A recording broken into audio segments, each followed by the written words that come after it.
Welcome to Springfield Baptist Church on this Wednesday night. I welcome you to our Springfield Worship Center, and I thank God for the opportunity to come into your homes. I thank you for coming in for a special evening tonight. This is America Community Forum. Given what's going on in our communities, what's going on in our country, we felt it necessary for us to come together and just have some dialogue and to be able to listen to one another and to particularly to listen to our young people. On this past Sunday, which was Pentecost Sunday, I preached a message about the protests and about Pentecost and about the voice that God has given to each of us. And one of the things that happened at Pentecost is that there was confusion about how the Spirit of the Lord was moving on certain people. And the message was entitled, Let There Be No Misunderstanding. And tonight, it's important for us to hear from our young people so that there would be no misunderstanding.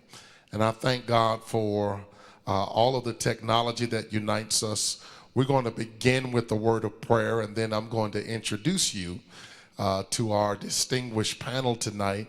I want to thank God for them and thank God for their passions and thank God for their parents and thank God for their being available to us tonight so that we can be a stronger people when this hour is complete. Let us go to the Lord in prayer. Father, we come before you tonight offering up, God, the greatest gift you've given to us.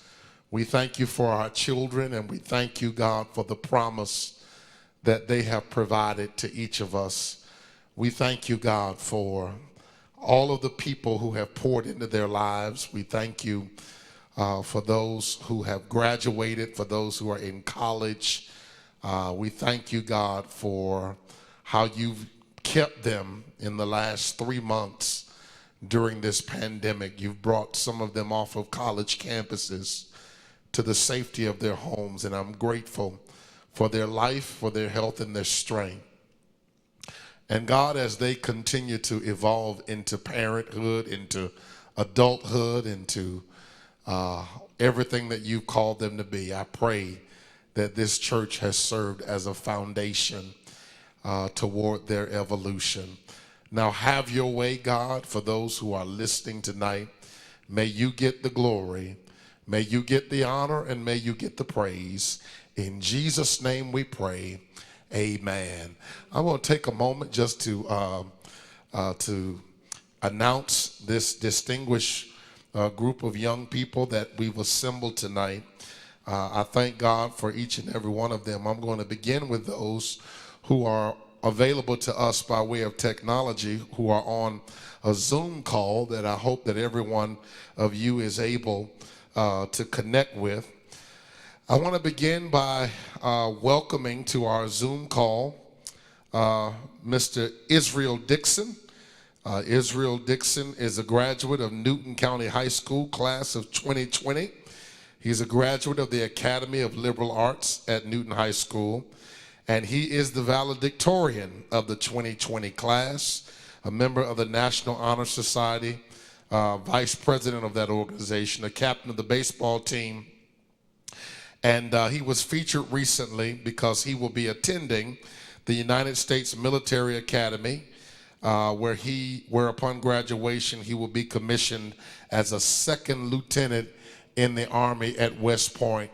We give God praise and we give God honor for Brother Israel Dixon, and I know those who are on the platform will join me in celebrating all of the achievement of Brother Israel. Brother Israel, God bless you. Thank you for being with us tonight. Also on the Zoom call is Adoris Gibbs, who is a rising senior. I can't believe how much time has passed at Clark Atlanta University, pursuing a double major in history and mass media arts. Upon graduation, the career title is not known, but the purpose to serve and make a positive change is her purpose. And we're grateful for all of her activism on campus. And we're grateful that the Lord would bring her to be with us tonight. In light of racism being exposed in a different way than before, Doris is actively trying to live out one of her favorite Martin Luther King quotes: "Our lives begin to end the day we become silent about things that matter." I'm grateful for you, Doris, for joining us as well, and we're thankful to add you onto our call.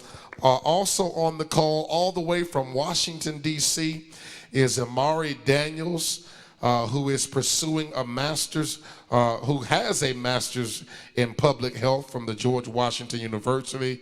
She has a passion for influencing healthy policy and helping the underserved. She currently lives in Hyattsville, Maryland, a city less than 20 minutes outside of D.C. She grew up in this church and got a degree from the University of Miami. She's a Gates Scholar, and we're grateful to welcome Imari to the call as well. Hello, Imari. We thank God for you. God, thank you for being with us, Imari. And also on the call, we're grateful to have with us tonight another college student who grew up in this church. Her name is Nala McCamey.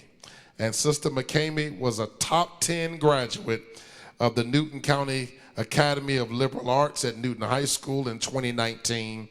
She currently attends the University of Georgia, where her major is theater with an emphasis on direction and stage management.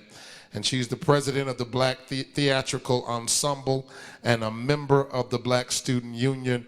We're grateful for all of you for joining us today. And right here on the stage with me here at Springfield, right here in the pulpit at Springfield, I'm grateful to have my children who are not masked because we've been social distancing together. But I'm grateful to welcome to our conversation Jamelia Ishmael, who is the class of 2020 graduate at Heritage High School, and in the fall she will enter as a freshman at Elon University in Elon, North Carolina, in their music production program. And we're grateful to have Jamelia. Congratulations on your graduation. Next to her is Elizabeth Wonderly, the light of my life. Amen. My 18-year-old daughter. As a matter of fact, Jamelia is going to be 18 on Saturday, which means, and we'll talk about this in just a few minutes, that both of them are going to be able to vote for the very first time on this coming Tuesday. So we give God praise for first-time voters. Elizabeth is a member of the class of 2020 at Heritage High School. She's on her way to the Florida State University in Tallahassee, Florida. And we're grateful for all the doors that God has opened for her, and we're grateful that she's a part of our panel. I'm also, last but not least, is my namesake, Eric Wendell Lee II, who is an improvement, Eric Lee 2.0 on his father. He is a rising senior at Emory University, a Martin Luther King scholar, and we're grateful that we have such a distinguished panel. Got all A's last semester. Did I say enough about you? He's a great man, and we're grateful to have them. All of the young people on this stage today have been a part of two protests in the last 24 hours. And I'm grateful, first of all, that the Lord has allowed all of us on this call to have the spirit of activism. We're here today because there are major protests and demonstrations in almost every major city in Atlanta, in the country, that is. In London, in Cape Town, in other countries, there are people who are marching in solidarity with African Americans in the United States of America. We're here today to remember Amadou Diallo in 1999, shot down with 41 shots in New York City. Sean Bell, who was murdered on his wedding night in New York City. Trayvon Martin in Florida in 2014. Eric Garner choked to death in 2014. Michael Brown shot dead in Ferguson, Missouri. in 2014. Tamir Rice in Cleveland, Ohio, a 12-year-old, the youngest on this list. John Crawford, who had a rifle in Walmart that sold rifles at the time and was shot dead while pricing a rifle. Fred Gray in Baltimore in 2015. Sandra Bland in 2015. Philando Castillo, who was shot dead in Minneapolis, Minnesota in 2016. Ahmaud Arbery in 2020. Breonna Taylor in her own bedroom in 2020. Her birthday would have been this Friday. And certainly George Floyd, who lost his life about 10 days ago. And the picture and the image of his death is something that none of us will soon forget. And we ought not forget David McAtee, who was shot dead in Louisville, Kentucky during the protests in this past week. So we remember all of these who have been assaulted and who have, in most cases, in all these cases, have lost their lives because of vigilantes, because of law enforcement. And we find ourselves generation after generation fighting this same battle. And we want to talk about it tonight. I want to ask, particularly to the persons that are on this panel, and then we'll go to the Zoom. For those of you who this morning who were at the Covington March, there was a Black Lives Matter Covington March, and it was held at the memorial for those who gave their lives during Civil War. In the center of Covington, Georgia, there is a memorial for those who fought for the South in the Civil War. And I want to ask those on this panel, do you think it's possible for equality to be achieved without addressing the contradictions about our history?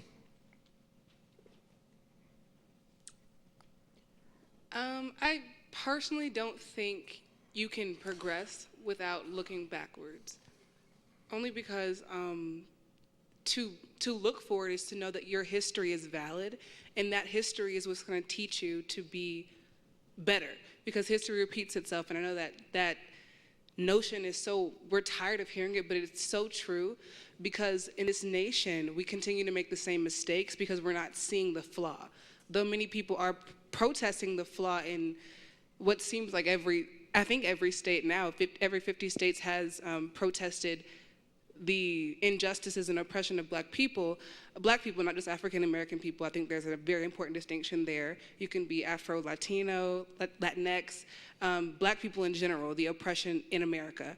But I think it is very important to understand the history, especially of the South, to continue forward, because the South is where I think Atlanta is Black Mecca. And for us to not understand the history and the foundation that we stand on, we cannot progress forward. Voting is important, especially in a region of the United States that was built on oppression for our people.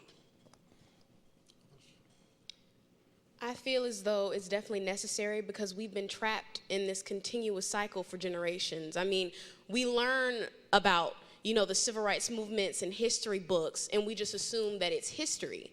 And I feel like a lot of people in my generation, we've grown up blindfolded because we thought, oh, that was in the past.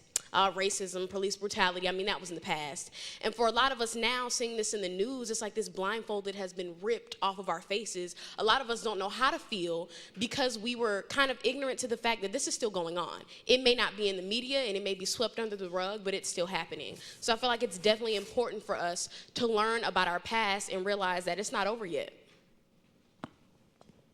Going off of what they both said, education is the first step to gaining equality. Because we see a whole bunch of narratives and perspectives about black people that say that black people's lives are not valued. Like you said about the Covington March, you alluded to the Confederate monument being placed in the center of the Covington Square, which basically indicates how white supremacy is embedded in our societies. So if we learn about how black people have contributed and how America has been built on the blood, sweat, and tears of black people, then we can get a true education, and then we can actually get this fight started. We're grateful to be joined by Brother Jalen Martin, and I want to give him a shout out because on last night, he conducted a peaceful, very effective, powerful march in Rockdale County with more than, I think, 500 people. Can you hear me, Jalen? There was about 500 people there. He's a graduate of Heritage High School in 2014, went on to Georgia Gwinnett College, and is currently employed in Comcast. And we're grateful to have him as an emerging young leader here in Conyers, Georgia. And we're thankful that he's able to join us. Jalen, can you tell us what did you hope to achieve, and when will you know you made a difference? What did you hope to achieve last night, and when will you know? He's with his sister today. Hey, to both of you, thank you for what you all did for us last night. Thank you so much. So we just thought, just coming up with this idea, just seeing everything going on in the world, just seeing how everything has just been inspiring, that needs to be changed, and we know going to Atlanta, we go out there, just to have fun as well. But when we come home, we go home to Conyers, to sleep, and our family's in Conyers. We went to school here. Our family, friends are in Conyers.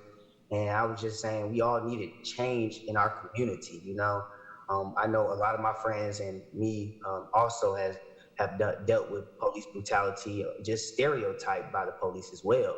Being a college student, still being stereotyped by the police just off my skin color. And I just wanted us to come together as a community and just make an impact and show Conyers, and just not Conyers, but the world, that we can come and unite out of all colors, shapes, sizes, ages, all come together and unite and make a cause, a positive, peaceful cause and change to our community.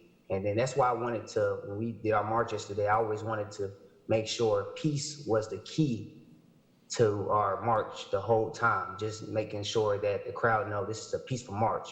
We're trying to make change, and to do change, it has to be peaceful, because they want us to act out. They want us to loot, so they can say, that's why we do this, So I wanted to show them and that we can come together as one, because it never happened before in Conyers, and as one, and come together and unite and just make a change and impact peacefully.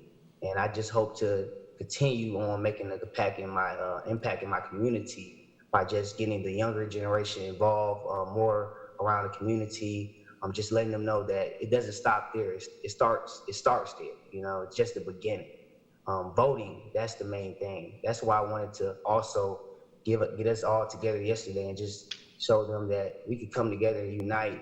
But it starts here, but we all need to go to the poll just like that and vote, make that change that is needed in our community and the nation. So that's what I wanted to impact, and that's what I hope to achieve and to keep on achieving those goals throughout this journey. Yes, sir. Jalen, thank you so much for that. And you affect change. You should start where you live. That's so important. Where you live is where you begin to affect change. Jalen is 23 years old. He's already a civil rights leader. Wendell is 22. Eric is 22. Imari is somewhere above that. And Adoris is of voting age. I want to ask you all, and we can go around to anyone who likes to answer this. What do you do when you encounter young people, your peers, who are apathetic about voting, who are indifferent about voting? How do you address that? Let's begin with you, Adoris. How do you address your classmates and your peers on the campus of Clark Atlanta about voter indifference? Being a I recognize that history repeats itself, and we can no longer allow history to repeat itself. When Nixon was elected in 1968, that was a white lash.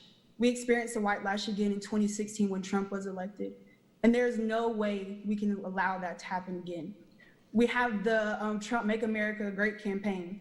History repeats itself. That was Ronald Reagan's slogan as well in 1980s. So just simply sharing these facts and saying, hey, there's evidence that history repeats itself. The power is in our hands. Voting it's monumental. We literally have people die for us to vote. And for us to be apathetic and simply not care is somewhat a slap in the face of people who came before us. I know when people tell me that, I kind of question why. And as I've talked to people, they cannot tell me a valid reason. And I think we have to continue to just talk. It starts with conversations. And I know when I talk to people, I have to check myself and make sure I'm not talking at them, I'm talking to them. That way we can create a conversation of one that expands knowledge rather than me talking at you and making it seem like I'm coming at you in some type of way. And just saying, hey, you do have power. We have this narrative, especially when I talk to people on Clark Atlanta's campus, that our vote is not our voice, when it's the exact opposite. Thank you, Adoris. Amari, would you jump in and talk about what it's like, what it was like in Miami or in Covington or there in DC where you work and live now?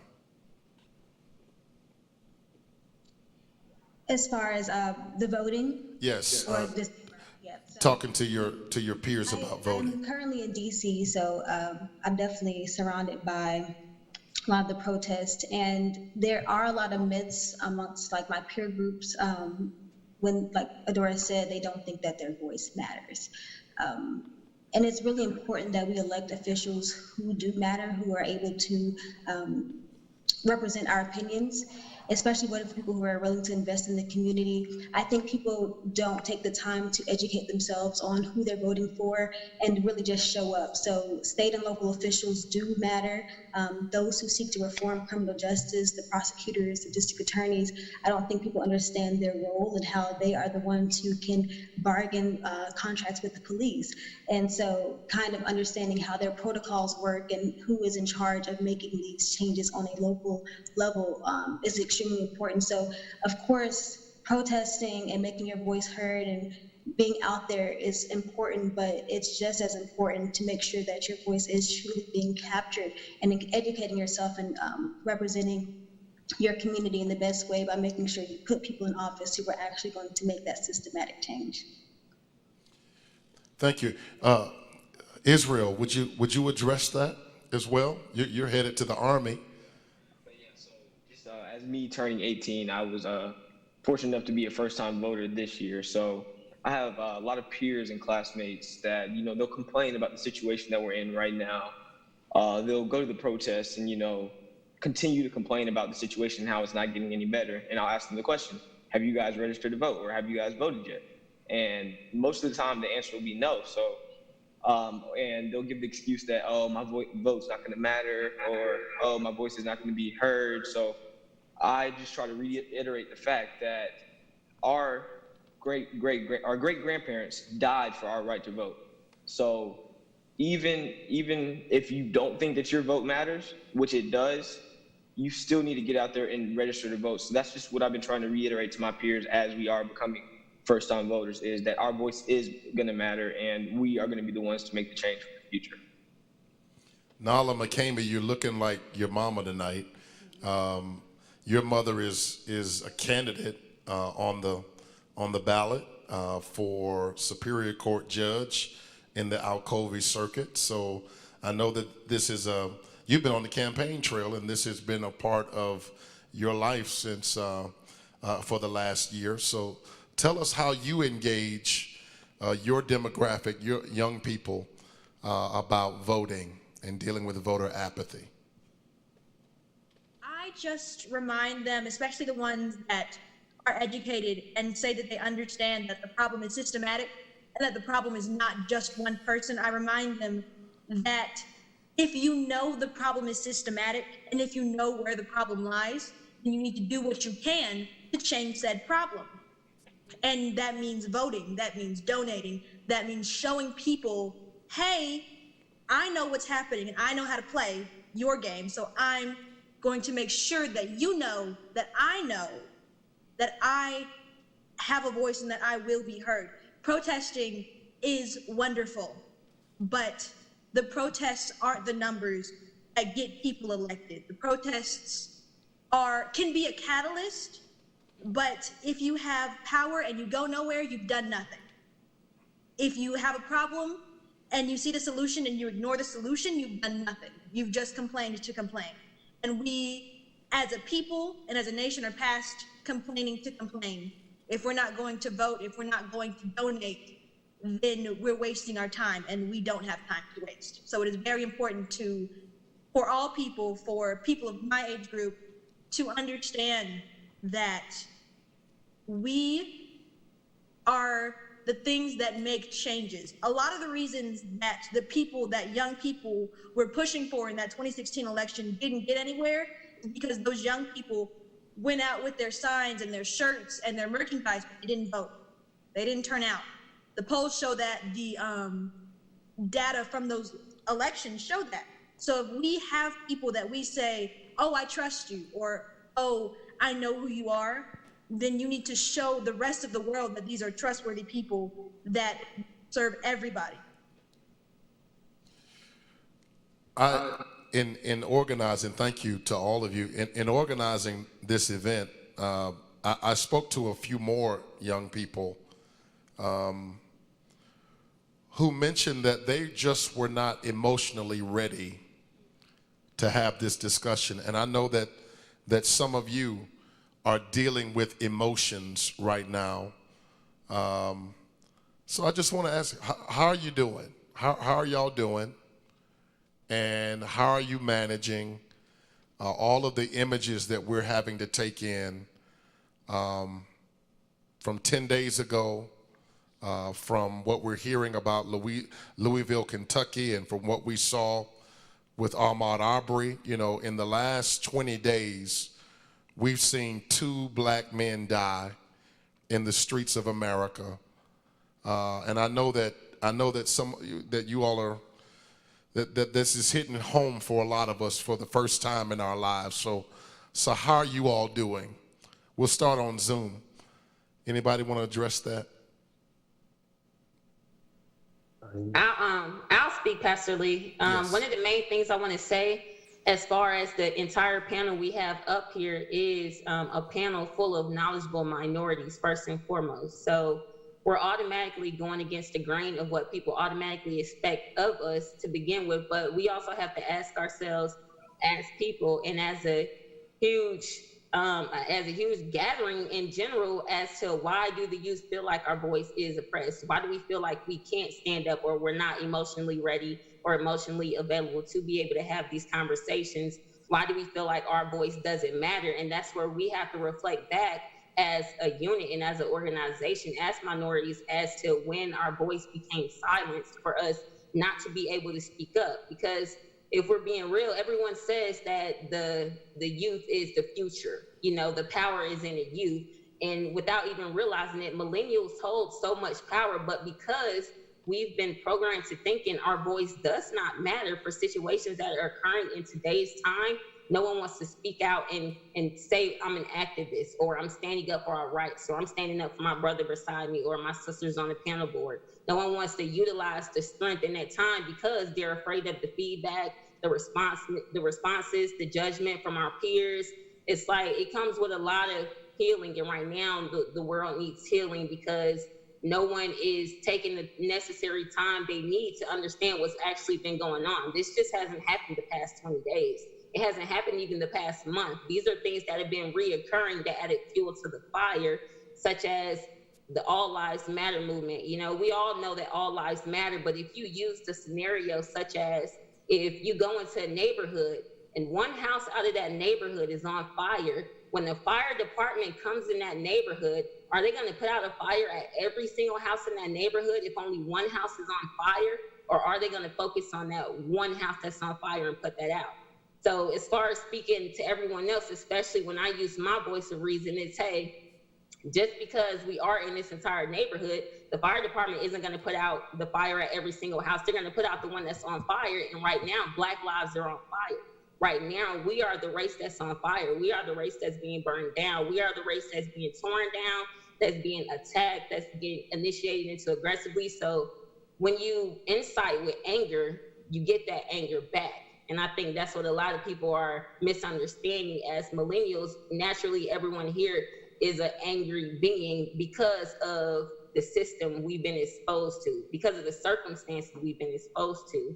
So it's like that pain, that heaviness everyone is feeling, it's like it's felt worldwide. And that's why the youth is going so crazy now. The youth is going so hard. And you see more of the youth actually out there protesting than you see of, you know, the elders who were following, our ancestors, people were following footsteps behind, and our leaders. We're all trying to make a difference. And I think we just lost our way in understanding how to make that difference to this day.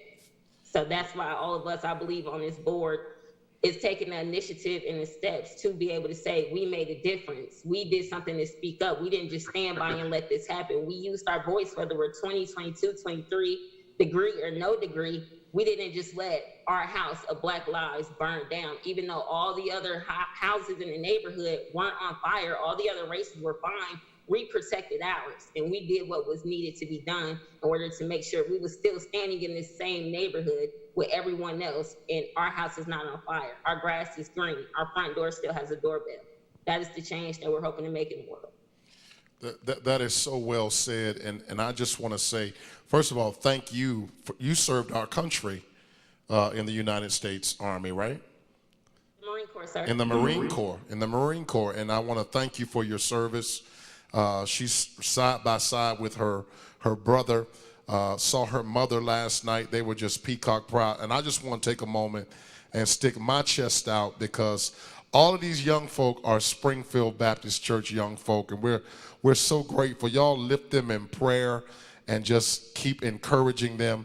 There's a whole lot of people in the comments section of Facebook and of YouTube who are just sending y'all positive vibes right now, and I want to just celebrate that as well. Did anybody else want to address that? Go ahead, Nala. To the feeling that young people aren't emotionally ready to vote, I will say that generational trauma is a thing, and that there are a lot of things that young Black people don't know are microaggressions, are itty bitty pieces of racism that build up. And so when we get to moments like these, and you go on Twitter or you go on Instagram and you see people telling stories of, hey, this happened to me and this was racist, or this happened and this happened, it builds up. So there might be a moment of, wow, I'm really in a place, I'm really in a world that looks at me a certain way, and that doesn't feel good. So to that, it's not necessarily and everyone handles these kind of emotions differently, but it's not something that we can afford to sit on, sadly. Yes, this has happened for hundreds of years, but we have the momentum and can't sit on this. We have to do something. Yes, we have to protest and we have to sign petitions and donate, but we still have to vote, because money is great, but if you don't have the votes, you're not going to have anything. And on the notion of being angry, anger is a double-sided sword, coin, or whatever you want to call it. It can push you to do great things, or it can make you act rash, and it can make you something that you don't want to be. And in a lot of these protests, the anger that comes out isn't the Black people themselves being angry. It's them being provoked by police. It is police, it is alt-right and MAGA, White Lives Matter, All Lives Matter people coming to incite that violence and making us look bad. So yes, we need to be able to process emotions, and a lot of us might not know how to. We need to be able to process, but we also need to be able to act and react in ways that people don't point fingers, or people have no reason to point fingers. We need to be able to find a way to let our emotions fuel us to move forward. Okay. Doris. Both people have hinted at this, and a historian and researcher. Her name's Dr. Joy DeGruy. She has something called the post-traumatic slave syndrome. And every person of the African diaspora experiences this. And it's a simple acknowledgement that the horrors that Africans experience from being captured, enslaved, and just everything that the African experience up to the point to the US and then us infiltrating the US, it cannot go unnoticed. And we are still seeing that today. It's a trickle down. And that brings about a lot of emotions. And I know for me, I for the past 2 years, I have not watched any of those videos of George Floyd getting kneeled on. I see it, cover my eyes, I can no longer watch it. And because it brings something in us that we have to acknowledge, but also we have to know we have limits. We do not have to consume the video of George Floyd being killed multiple times on a daily basis. And I continuously challenge myself, when I see it, I'm gonna walk away, I'm gonna close my eyes. But it also shows us that there's a lot of trauma that we have to unearth for us to acknowledge it. Just in the time of uproar and unrest, we aren't doing ourselves justice. The conversation must extend past this. And I applaud Springfield because we do that, but we have to continue to do it more. And in terms of voting, I want to say to my peers, if you feel worn down, because I know this past Monday, I was worn down emotionally. I felt that there was nothing that I could do. We have a pandemic going on. I don't know where I'm supposed to go. How am I supposed to show my little brother his worth of his life? And I realized that sometimes that feeling of you being so emotionally upset, so confined, that's when you need to surrender. Because that next Tuesday, I was like, you know what? I'm going to a protest. And I've felt God move. Tuesday, I was at a protest. Wednesday, I was at a protest. And that was all from Monday of me being so upset, so confused, and just asking God, I don't know what to do. I'm going to seek wisdom and I'm going to seek guidance, but I'm going to you because I have no idea what I'm supposed to do from here. So just acknowledge those feelings, recognize them, but push forward because your greater is coming. Those feelings aren't there just for you to feel, they're here for you to acknowledge. So I just want to let my peers know it's gonna hurt, but we gotta acknowledge it, we gotta keep pushing past it. I haven't been able to watch it either. I can't watch it. So every time somebody puts it on, I literally have to turn away. So I just want to check on y'all. Did y'all want to, y'all go ahead and weigh in? I can speak on behalf of myself. I think growing up the way that I didn't notice how much of a problem it was because it was always there. So unfortunately, seeing the Ahmaud Arbery lynching and seeing George Floyd's murder, it felt normalized to the point where it wasn't even like I was watching real life. It felt like I could watch it multiple times because it felt like it wasn't real.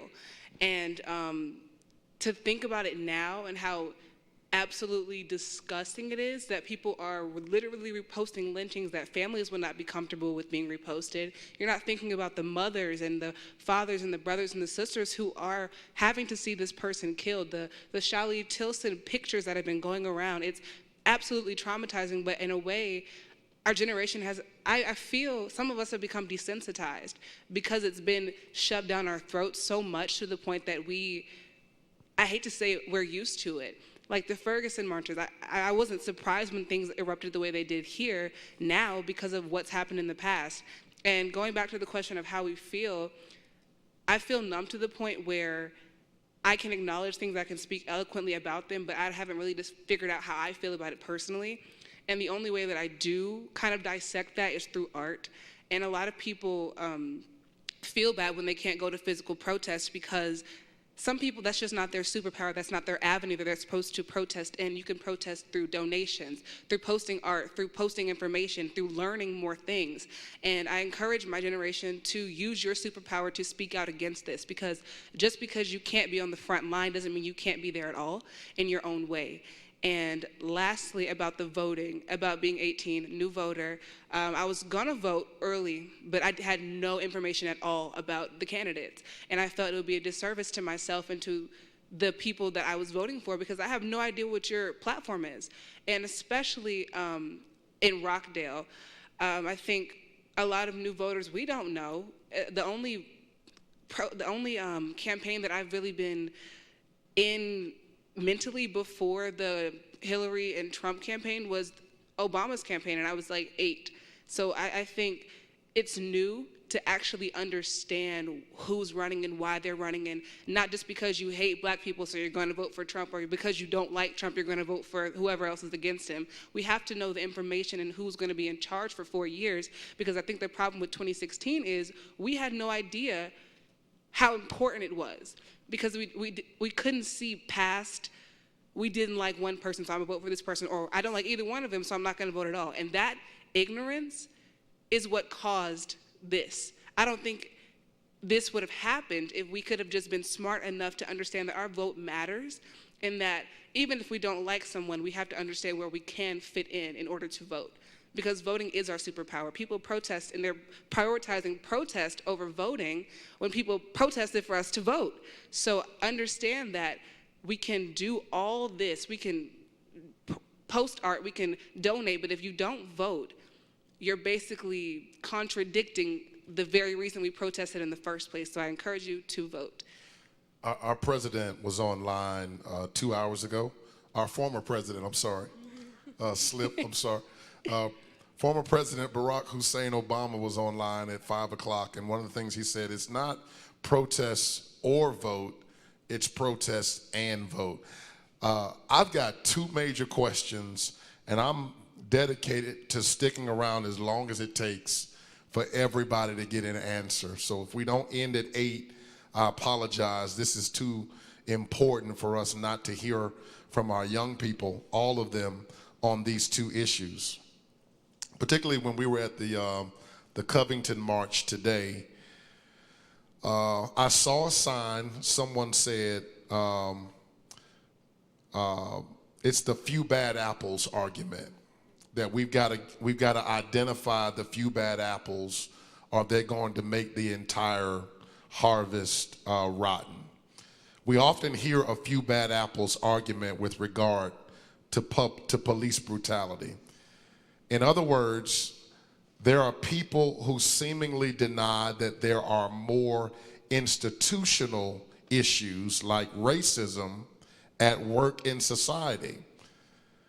If we just say that it's just 1 or 2 bad cops, then we're dismissing the notion that the issues are really are deeper and more systemic and more institutional. So to the entire panel, what are your thoughts? Are these isolated events, or is this cultural, institutional problems? And explain your answer, because if it's institutional and we're satisfied that 4 officers get arrested this time, then we'll be back here 2 years from now, 3 years from now, 5 years from now, because we didn't deal with the deeper issue.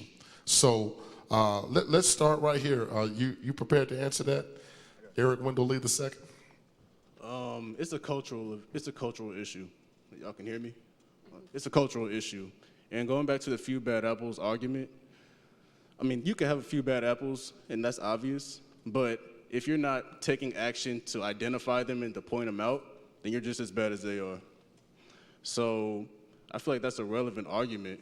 And it's more institutional racism, not just in the police brutality, but in the workforce with job wages. Like, I saw a stat that said that for every $1 that a white man gets, a black man receives 82 cents, and a black woman receives 73 cents. So it's deeper than just police brutality. It's all over the workforce. So we just have to fix that. I understand where people are coming from when they say, you know, it's maybe 1 or 2 bad apples, but I feel like it's mainly cultural, because you see a black man, he gets locked up or in prison for 37 years, convicted with little to no evidence, but you get cops and you see videos online You see it with your own eyes and they get off easily. Whereas there's a man who's been in prison for 36 years and they're just now finding out the evidence wasn't valid. So it's definitely cultural. And I really think people need to open their eyes to that. People think that when we talk about Black Lives Matter, it's so taboo. And then they want to counterpart our protests with All Lives Matter. In my head, I'm thinking, y'all are too late. All Lives Matter should have been a protest a long time ago. And since y'all haven't said All Lives Matter before we talked about Black Lives Matter, now it's up to us to say we matter. You may not hear us, but we matter. So that's what I believe. Fortunately, in the profession of being a cop, there is no space to be a bad apple. There is no space. Because good cop, bad cop, that's a notion that should have been dispelled when cops were made to be cops. That should be in the book about being a cop is that you don't have a choice to be a good or bad cop. Because if you're here to protect and serve us is everybody, not meaning you have to be a certain look, a certain person, a certain way. So I definitely think it's cultural. And looking back, there was a post on Instagram where there's a runaway slave patrol badge next to a police officer badge. And they're the exact same thing, just with a different label. And if you watch Ava DuVernay's 13, talking about the 13th Amendment, how the jail industry, or whatever the case may be, is basically modern-day slavery because they're putting Black men into these institutions to get free work and free labor out of them because they don't want to deal with the issue at hand, which is systematic racism. And this country was built on the backs of those who believe that we are the oppressed and they're the oppressors. But they don't want to call it that. They want to call it white supremacy, alt-right. And I think it's very uncomfortable to be protected and served by people who don't even want to see us. They don't want to see what the problem is. And the problem, unfortunately, is what they stand on. And you cannot lead and you cannot protect people that you don't understand and you don't want to hear. So I think if the police want the respect that their job requires, we have to fix the institution that is oppressing us. So once we decide how to fix that, then maybe some cops will get some real respect and they'll start respecting the people they're supposed to protect and serve. Because if you think about it, even in the church, the people that you serve and that you protect, there's a respect on both levels. And if you want respect, you have to give respect in all aspects. Jalen, are you there? You want to say something? Yeah, I'm sorry to interrupt you. I just wanted to point on the All Lives Matter notion that you talked about. To be honest, it kind of disgusts me and it really infuriates me that you would bring up All Lives Matter in a time like this, just to water down the Black Lives Matter movement. Last time I checked, police brutality is disproportionately killing all Black folks at a disproportionately higher rate than anybody else. And you would bring that up in a time where we're being oppressed and that we're being killed in the streets. Y'all don't have to go through that. Y'all don't have to go through the threat of walking down your neighborhood walking down your neighborhood. And I have two little brothers that I wouldn't want them to go through this, and I have two little sisters. I'm very sorry. But they don't have to go through that. And to bring up All Lives Matter, it really disgusts me. Yes. And the fact that you have to talk to us about this. I remember you brought us to a table and you talked to us about the Trayvon Martin thing. And it really hurt me because just being Black, knowing that we have to deal with this in 2020, it's tough. I'm very sorry if I can't articulate myself very well. It's just emotion right now. Can I say one thing? This is something that has bothered me. When we were in the Covington for the protest today, we saw a man circling us with a Trump flag that says, "Make America Great Again." And I want people who agree with that slogan to think about the fact that America never got the chance to be great because it was built off of other people being oppressed, slavery. There has never been a time where an African American has not been oppressed. It went from slavery to segregation to now police brutality. So if you agree with that slogan, you're basically saying you agree with the fact America is America without Black people. And that's just what I have to say. And you can't say all lives matter if you believe Make America Great Again is valid at all. Because that means all lives would have had to matter back then when America was great, but they didn't. Jalen Martin, you want to jump in? Jalen had to go. Israel, are you ready to jump in? Thank you, Jalen. Yes, sir. Yes, sir. So My thing is, if the notion that there's a few bad apples in the bunch were actually true, then we wouldn't be having to have this conversation right now. So my thing is, I think it's the justice system in our internalized in our local governments that's the biggest issue. Because think about it, the cop that killed George Floyd had 46 complaints prior to being arrested. 46, not one, not two, 46. So I think it starts with our internalized in our local governments and the justice system within those local governments. Because even though these aren't police, think about the Ahmaud Arbery case. It took 2 months for the people that killed Ahmaud Arbery to be prosecuted and arrested just because of the video. So I don't know what we would do without video evidence of George Floyd's death or Ahmaud Arbery's death, but I know it does start in our local governments, and that's where we do have that voice to make a change, because it's not just a few bad apples. It's an institutional problem. It really is, and it starts with our local governments, because the Minneapolis Police Department knew that the cop had 46 complaints, and they did nothing about it, and it cost him a life of an unarmed black man. So I think it starts with us being able to vote in our local government systems and voting for those people who can make those changes. And that's just really where it starts, and it's going to continue for a while.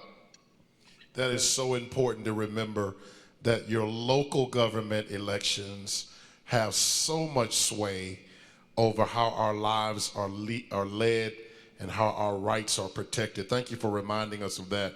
Imari, you want to jump in?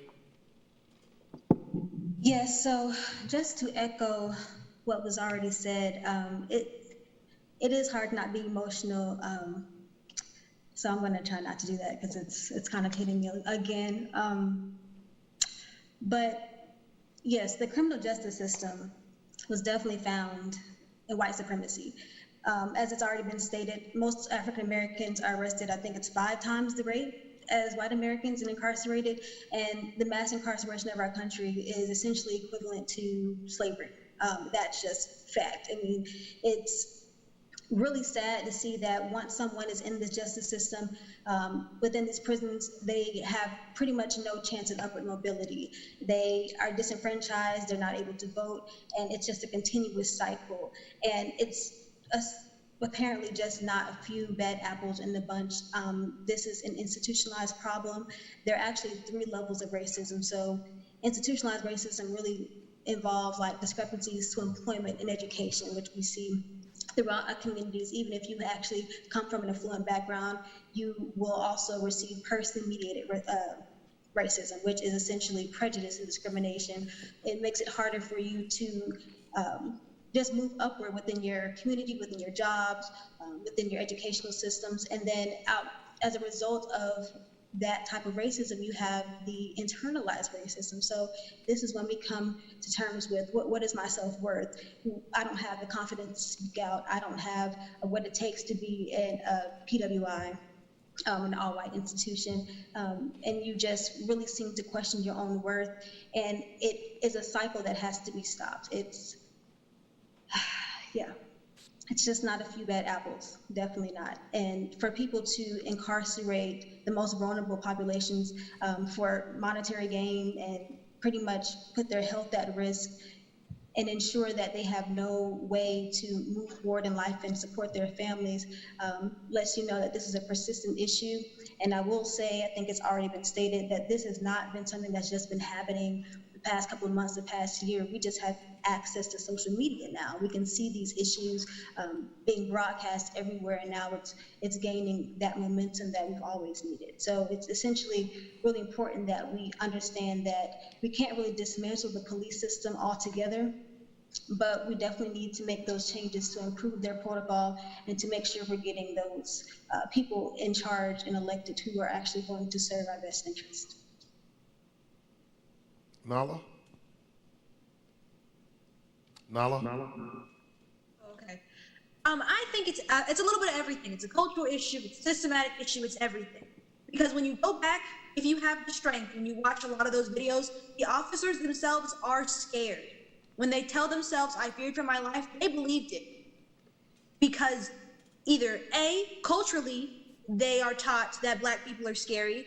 B, in their training, they were thought that black people are scary. So C, when they're out in the field, they are scared of black people. And they react in ways that end with black boys and girls and men and women dead.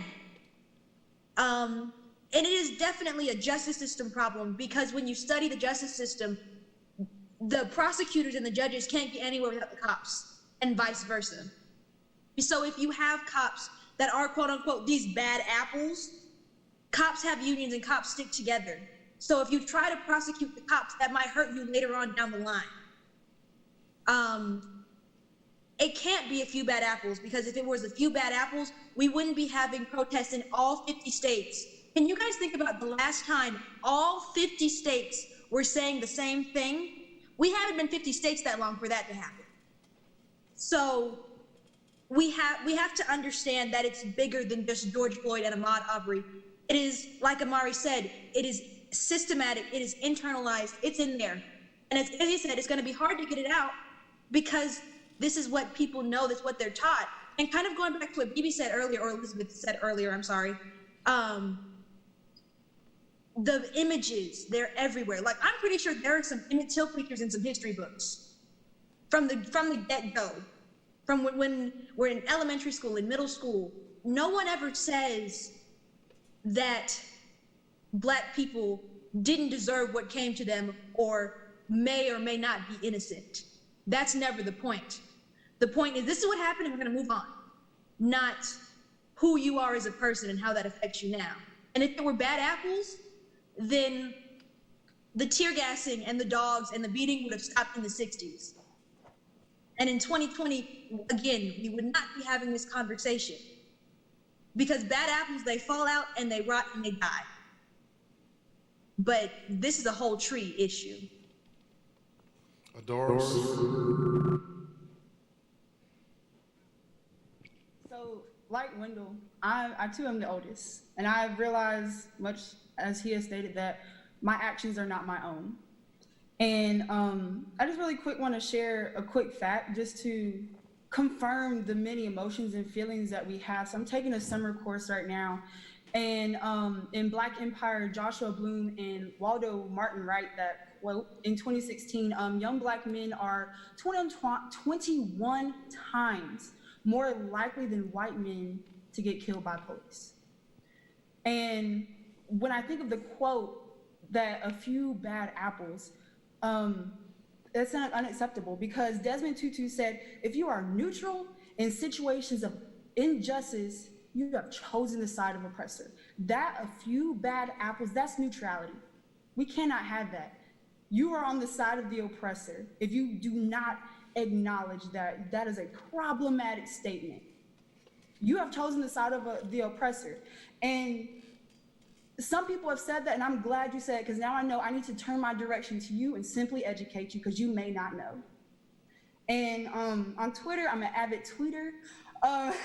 Chris Swart said I saw a picture of him doing something. He said, some jobs can't have a few bad apples. Have you ever saw, what did he say? Some like pilots, they can't say, all right, some of our cops, some of our pilots like to land, some others, some don't. So I'm confused why when it gets to police, the most intimate part of our local and national, relationships, that we allow them to do this. But as I said before, the facts prove it. It's more than a few bad apples. And the people who are consistently saying, oh, there's good cops, there's bad cops, it's just a few bad apples, you are neutral. In times like this, we cannot have neutrality. You're either on the side of the oppressor or the oppressed. And you being on the oppressor says a lot. And we need you to educate yourself. And if you do not know, get educated, because right now, ignorance is no longer bliss. Ignorance is no longer bliss. There comes a time when ignorance becomes stupidity. Albert Einstein said, we do the same thing over and over and over again, it's insanity. Right now in the United States, we are at a point of insanity. That's why we have so much unrest. People are upset because we are in insanity. People are mad. And I'm excited that we're mad, because we have acknowledged we are going to break a system. History will no longer repeat itself in negativity, so we don't have time for that. We are acknowledging the oppressors and their neutrality, and we're just going to acknowledge you, and we're going to educate you, and hopefully You'll go where you're supposed to, and then you will share the information. Thank you, everybody. And I just want to say to all of these young people who have so much to say and so much to add, just going, reflecting the quote that Nala gave us from Dr. King, don't let anyone silence your voice. This is your moment, and I just want to encourage each of you because all of you have encouraged me tonight. I'm excited to hear your voices. I'm excited to hear how you think and what you've been reading and what's been informing your opinions about these things. And I just want to give everybody an opportunity to say one or two things about what you think needs to happen next to prevent the next instance of brutality against minorities or the next instance of discrimination that may or may not get caught on camera. What do you think needs to happen next? You ready to answer that, Israel? All right, so there's definitely a few things that need to happen in the near future. So one thing that's already happening right now that I'm glad to see is we are starting to have those conversations that would otherwise seem uncomfortable with maybe some of our white counterparts. So that's the first thing that needs to happen is we need to have those conversations that may seem uncomfortable because that's how we're going to enact change. And as far as fixing it systematically, I think we need to definitely train our police force a lot better because I saw a video the other day where it said barbers receive more training or have to go through more training than police officers. And I think that is a huge problem because police officers have one of the most important jobs in our society. Another thing, and as far as police officers being in the mindset that one group of people is bad and that not changing is, I think sometimes we keep police officers in the same type of setting their whole careers, so they get that instilled in their minds, and that's not good for anybody, and that's how these things end up happening, and that's how the nation continues to be more divided. So I think rotating police officers in and out of different communities throughout their careers is also going to make a change because people will be able to see different backgrounds, different points of view, so that they're not in one mindset their whole lives. So I think that's definitely going to make a change. And then like everybody has said, voting is definitely going to make a change. Your vote does matter, no matter how much people may tell you it won't or doesn't. It does matter, and you can make a change. And having that conversation is definitely the first step. Nala, you look like you're ready to answer. I will say that one of the biggest things that you can do that I've seen at my PWI is be unapologetically you. Because sometimes white people or non-black people don't know how special we are. And they say things that are hurtful and they don't even realize they're hurtful. I experienced one recently where she described some music as loud and ghetto and black. And I was like, well, what made it ghetto? And it made her think about what she said and what she had been carrying with her all these years. So one, be unapologetically you. Do not apologize for being black. Do not apologize for liking what you like and doing what you do. Because we are not we are black, yes, but we love too many different things for us all to try to be one thing. And then two, vote. And three, as Izzy said, we have to find a way for our police officers to get better training. And for, like Elizabeth said, for them to feel respected. Because a lot of times people get the badge and then they feel all this power and they act out in that sort of way. So if we can make them feel respected and have ourselves know that we can be anyone and anything that we want, I think those two things together will allow for a happier society. Adoris, 6 officers were fired and they've been charged for assaulting a Morehouse and Spelman student last week. They had just gotten de-escalation training. What needs to happen? There's so much I wish I could say. As far as the police, to be honest, I don't really know. I am eager and willing to learn from people who have been in the police force to know what needs to be done.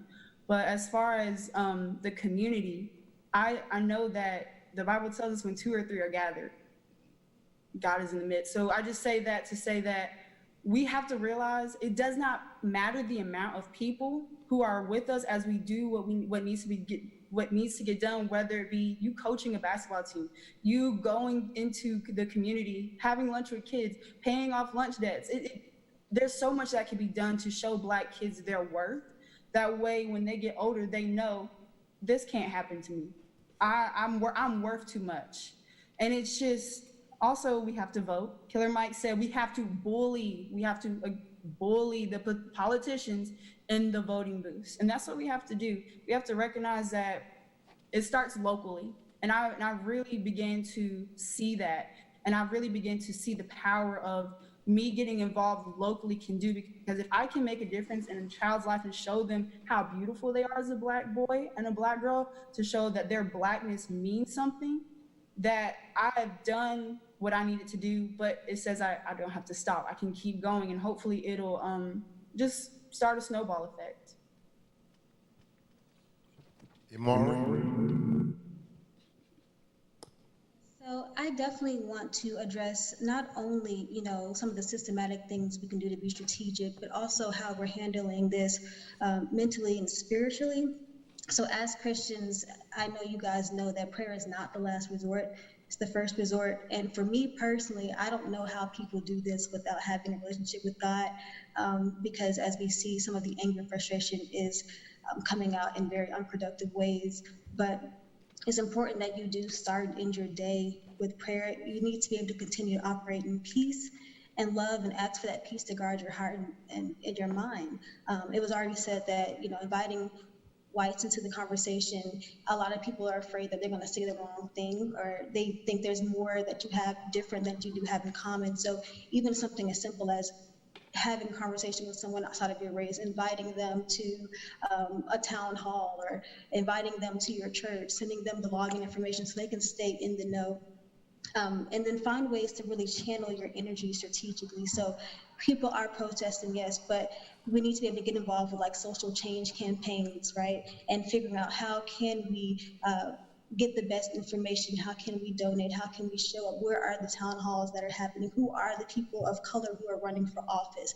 And I will say that Twitter should not be your only avenue for news, right? I know a lot of young people get a lot of their information from social media. While we get a lot of the, instant updates, it is very important that you are subscribed to CNN or some of the news outlets that are going to give you very valid and reliable information. And as far as understanding how we can address the police information, I've already stated that we do have to make sure we are educated in who the people are that actually impact that. So your district attorneys, your prosecutors, people of that nature. And essentially, an ideal neighborhood and community is one that doesn't really need the police. And I actually had an opportunity to watch Obama's town hall a little bit earlier, and he mentioned that a lot of people don't realize that communities that need police are for very specific issues. So a lot of people respond to domestic violence complaints and things like that in their neighborhood. And if we can actually get to the root of the problems in that community, an ideal community looks like one that is pretty much functioning without the police. There should not be an influx of police just inundating a neighborhood at all times because they're on watch for something to happen, right? We need to start investing in policies that are looking at long-term strategies, that's education, so making sure that people are getting the best education. They have things like free lunch. The neighborhoods are being invested in. There's walkability. There's funding for sports. There's things like that that actually really do make a difference in the community, so that the police aren't looked at as the first resort to control a crowd or a population, but actually there to protect and serve, and really only there for necessary events. Thank you, Jam. So I'm not gonna sit up here and act Girl. like I'm not gonna act like I can give y'all step by step. This is what you do. This is what you can do, because this is all new to me. You know, I can't sit up here and give you laid out plans, but what I can say is we've taken the first step, which is uncovering the wound, which is seeing the bad, the ugly. I mean, for so long it was pushed under the rug. I like to say this a lot, but America loves to put temporary Band-Aids on festering problems. And I feel like the first step is also realizing that it's not just one person and we follow the leader. It's everybody. It takes everybody. You may not think that your voice matters because you feel like, only one person's gonna hear me, or the whole world can't hear me, so why does it matter? There's a quote by Tupac that I'll always remember. It says, I may not guarantee that I can change the world, but I can guarantee that I will spark the brain that will change the world. And that's what our job is. I can't say that change will happen in the next 2 years. All I can say is that I'm gonna make sure, even if it happens after I die, my kids and my grandkids have the tools that they need to continue this fight, so that I hope they don't have to experience the kind of trauma that my generation, the generations before us, had to experience. I believe the disparity between the period of time that a police officer has to train and the lawyers have to train, it's too big. The gap is too big. We have to close the gap. And it's not just about the time that you're training, it's about what they're learning in that training. We need empathy training. You need to understand that these are people you're dealing with. There was a picture on Instagram of a white murder suspect being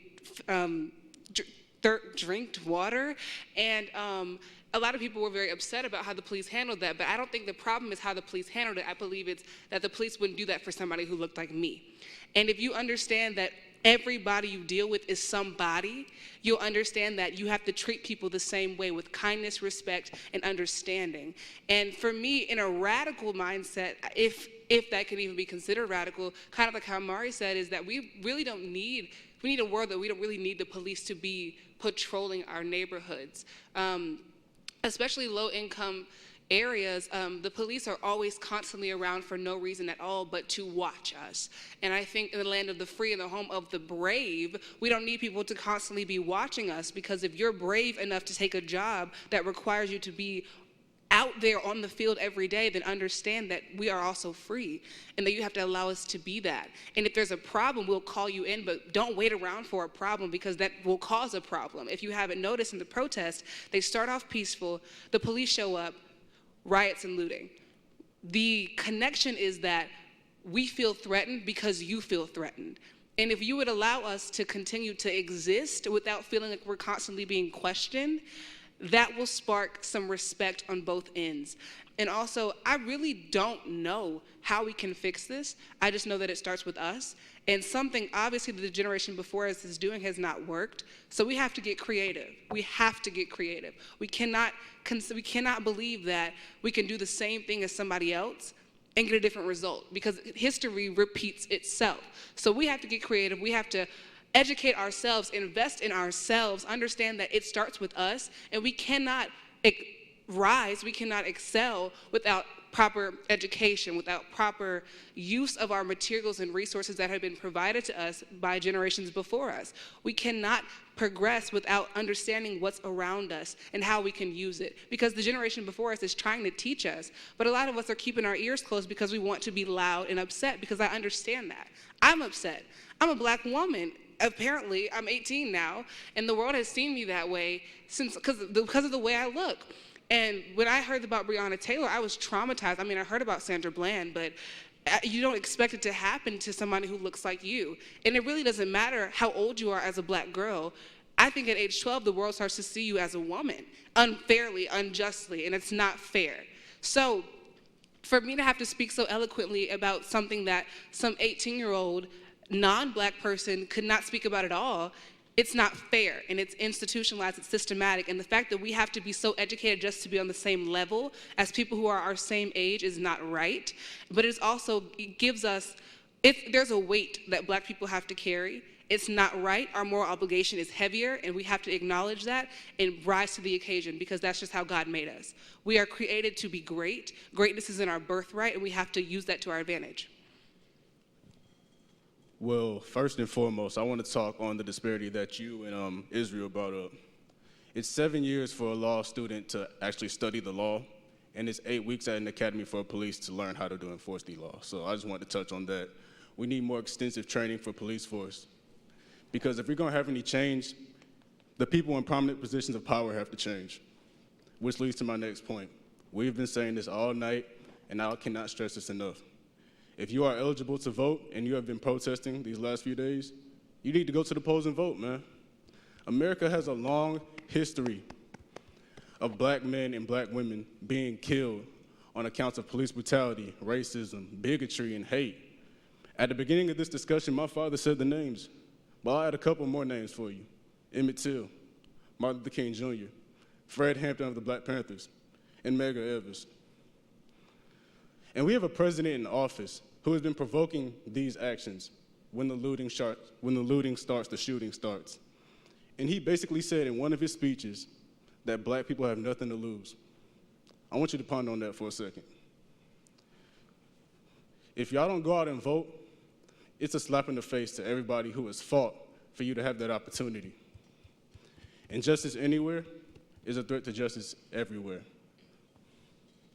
Well, I want to say thank you to these students and these young people, to their parents, to the Dixon parents. Thank you to the McCamey parents. Thank you to the Gibbs parents, to Amari's father and mother. Thank you, and to all of our beautiful children up here, Meek, who is out here in the congregation. We're grateful. I am going to take y'all out to eat tonight. We're going to McDonald's.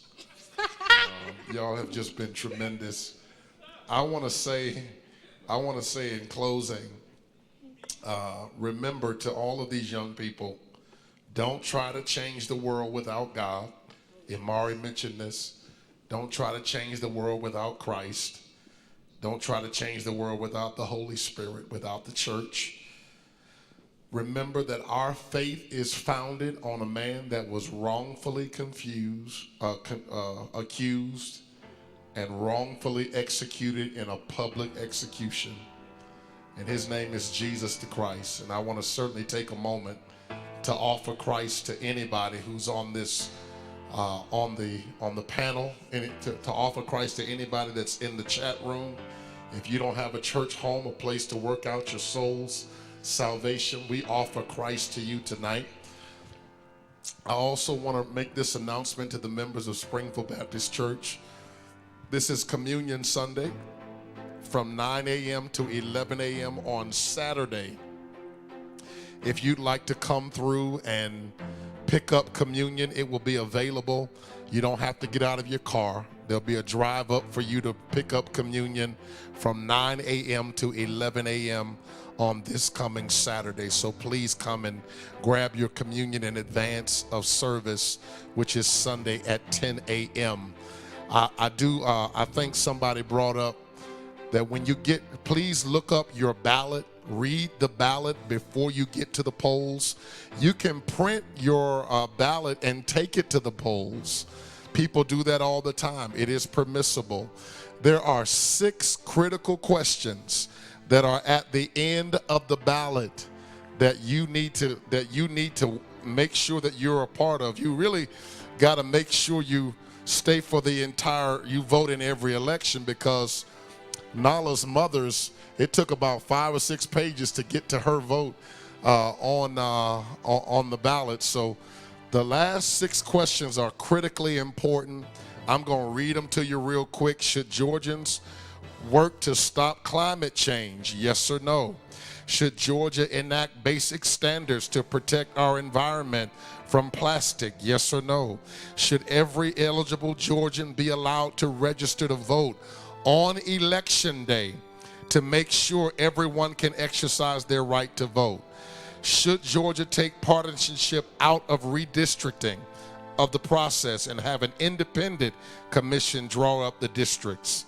Should our criminal justice system end the discriminatory cash bail system that allows the wealthy to buy their way out of jail while the disadvantaged lower income Georgians can't?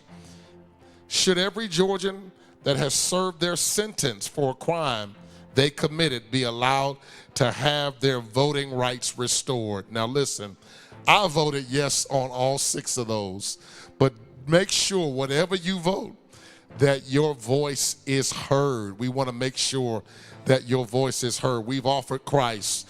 We want to give you an opportunity to give. 7 ways to give here at Springfield Baptist Church. Mail it, drop it off here, go on PayPal, go on Givelify, PushPay, or go on Realm. You can text your gift to 73256 when you text the word growth to Springfield Baptist Church. God bless you to each and every one of our panelists tonight. And I want to celebrate with you, Springfield Baptist Church. Somebody is doing something right around here for all these children to be on the path to greatness that they're on right now. And I thank God for each and every one of them. And we bless God for their parents again. Let us pray. Father, in the name of Jesus, touch, heal, and deliver. Have your way in every city tonight where protests are taking place, and allow your people to be safe as they protest, as they vote, as they answer the census, and also, God, as they engage in the movement. We order it done now. In Jesus' name we pray. Give us endurance for the long run. And the people of God together said amen, amen, and amen. Good night, everybody. God bless you. Going to McDonald's.